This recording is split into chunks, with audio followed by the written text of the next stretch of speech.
Welcome to this deep dive. Today, we're going to tackle something really central, I think, for anyone involved in the share market. hmm It's about, riding the waves, the ups and the downs. Right. And we're grounding this discussion in a specific piece of advice, aren't we? We are. It's Mansi's Trading Tips 68. That's our starting point for today. A great starting point. It's one of those tips that sounds simple, but packs a lot of wisdom, I find. It really does. Okay, so let's get into the actual tip. Mansi's Trading Tip 68 says, and I'm quoting here, in share market, there are good times and there are bad times. You cannot win all the time. Straightforward. Sets the scene. Yeah. It continues, there will be periods of drawdowns. Sometimes no matter what you do turns against you. That part really resonates, I think. That feeling that sometimes the market's just against you. Definitely. Then comes the strategy bit. When there are good times, make more money, be little bold. When there are bad times, lose little, survive. Uh-huh. The And it adaptation. finishes with, good times will come again. That crucial bit of perspective. So it's really laying out the reality, the strategy, and the long-term view, all quite concisely. Exactly. So what stands out most to you when you read that? Well, honestly, that first part, you cannot win all the time.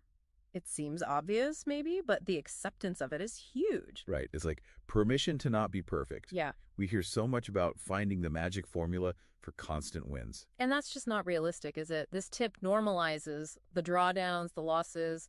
It frames them as, just part of the market cycle, not necessarily a mistake you made. Yeah, it takes away some of that pressure, and that leads right into the actionable advice, doesn't it? The what to do part. When there are good times, make more money, be a little bold. Okay, so let's unpack that. Be a little bold. It doesn't say be reckless. No, just Yeah, maybe lean in a bit more when things are generally working, when the wind's at your back. exactly. It implies maybe slightly larger positions or perhaps being more open to growth opportunities when the overall market sentiment is positive, taking calculated risks. Like the environment is more forgiving, so you can push the boat out a little further. Precisely. But then the switch.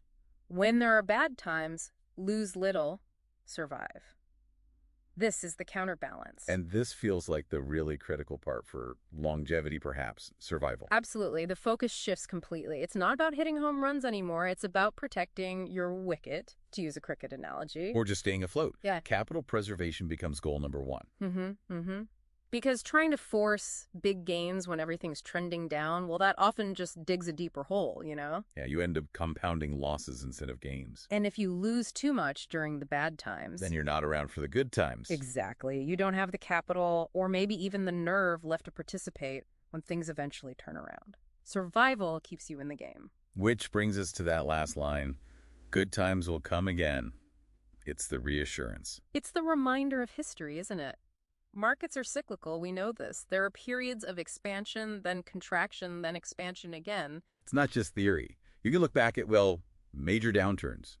The dot-com crash, 2008. Terrible times. But they were followed by recoveries, significant ones. Understanding that pattern helps you keep your cool when things look bleak. It stops you, hopefully, from panic selling at the bottom. So for you listening, this tip isn't just like a nice saying.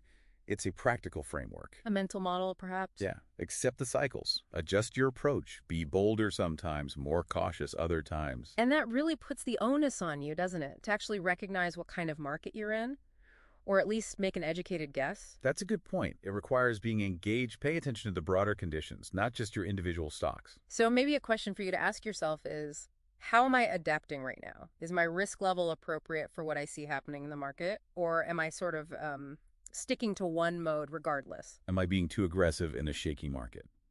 Or maybe too timid when opportunities are clearly there? Right. It's that self-awareness Mansi's tip seems to call for. Be bold, but know when. Lose little, but know when. That needs to be the priority. And by doing that, by focusing on making good gains in the upswings and really protecting capital in the downswings.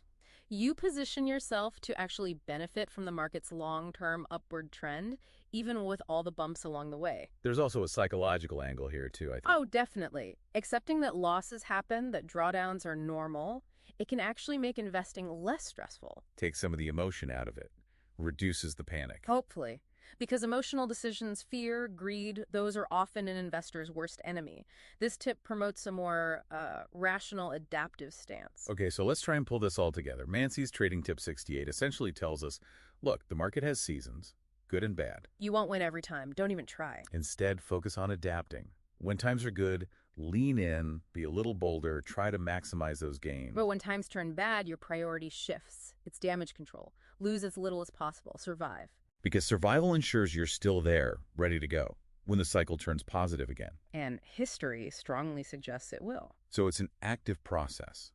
Watching, adapting, managing risk according to the environment. Not passive at all. It requires judgment. Right. So here's something for you to maybe think about as we wrap up. Considering this whole idea, the market cycles, the need to adapt your risk, being bold sometimes, cautious others, what practical steps, maybe even small ones, could you take right now in how you approach your investments? Yeah, how can you make sure you're set up not just to, survive the next downturn whenever it comes? But to actually be in a strong position, to really capitalize when those good times inevitably roll back around, something to mull over.